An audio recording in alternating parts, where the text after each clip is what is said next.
Hi everyone, welcome back to the channel. I'm the big dog in the room, and this is Big Dog Still Gaming. So I just finished my first couple of playthroughs of the campaign in Call of Duty Modern Warfare 2. There are links to the videos I uploaded recently in the description. I must say, I'm quite pleased with the way the game turned out. First off, the graphics were amazing. You will probably take note of them from the moment Ghost steps out of the canyon and in the opening mission. This is no doubt a credit to the new MW2 engine Infinity Ward is using to develop this game. With each COD game, the graphics seem to get better and better, and this game is no exception. At times I wonder if I was watching real-life actors instead of a digital character. I can't tell you how many times I shot Ghost for coming around the corner too fast. The storyline was great as you would expect from a Call of Duty game. No real surprises there. But what really stole the show for me was the gameplay. I don't think I've ever played a shooter where handling the weapon was so smooth. I usually find myself tweaking the controller sensitivity over and over again, and oftentimes never really finding a setting that I am completely happy with.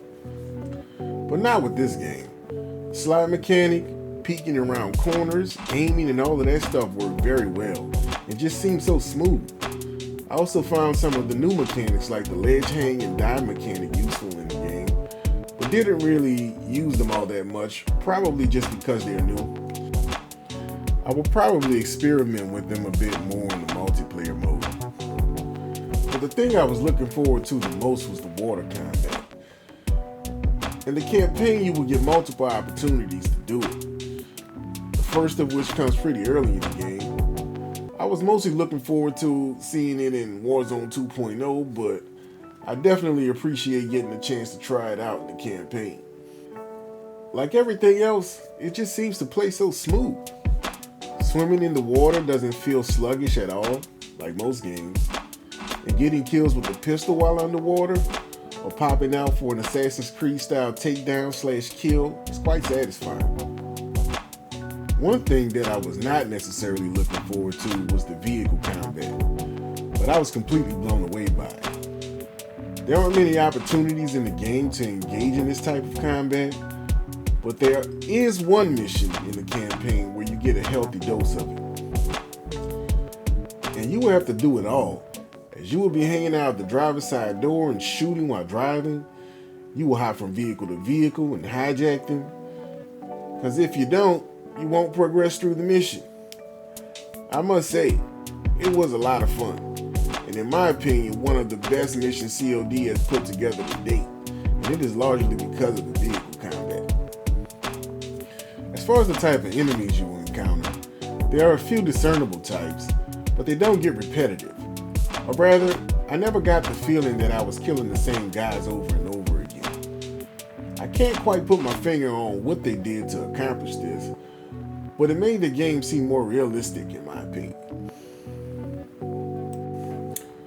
There are a couple enemies I feel are worth noting. I also thought I would give you guys some tips on how to handle them, as they could really cause you to lose a ton of time fighting them, as you will die and die often. The first type is the armored guy. I don't know if that's what he's called, that's just what I call him. His armor from head to toe. It takes a considerable number of bullets to put down. The best way to address him is to take cover and shoot him in the head repeatedly. The other type is the shield guy. Again, I don't know if that's what he's called, that's just what I call him. He carries a ballistic shield, which your bullets cannot penetrate. For these guys, you will need to aim at their legs and feet, or their shooting arm, but again, from cover. They will try to overrun your position, so you will need to be quick, or else you will die, and die often. If you're not a marksman, or you're just not that good at aiming really fast, then use a frag grenade. The other tools available in the campaign mode just don't have that much of an effect on it. Aside from that, it's business as usual. Enemies will be coming out of the woodwork, so just be vigilant. Pay attention. Overall, as far as the campaign is concerned, I would rate the game a 9.8. mainly because I wish the characters could run a bit faster, but when you weigh that against everything else, I guess it's just minor. I will probably play the campaign a few more times. In fact, I can't wait to finish this video so I can do just that. I also plan to play the multiplayer modes a bit more as well. They're a lot of fun and are probably the best indicator of what Warzone 2.0 will be like. The buttery smooth game mechanics are present in the multiplayer mode, and as previously stated by the developers, should be available in Warzone 2.0 as well. I will be sharpening my skills over the next couple of weeks, or at least I hope so. I haven't encountered any issues myself, but I have noticed around the web that a number of people are having some issues with multiplayer crashing at various points during the game. Also, if like me you pre-ordered or purchased the Vault Edition, you should be able to see some additional operators, weapons, and skins, which don't seem to be available. The issue seems to be affecting people on all different platforms. Infinity Ward is supposedly aware of the issue and are working to resolve it as soon as possible. I hope they do. I would hate to see these issues show up in Warzone 2.0, which is slated to be released November 16th. So that's it for this one, guys. Hope you guys enjoyed the video. If you guys want to see more videos like this one, don't forget to subscribe and click the notification bell.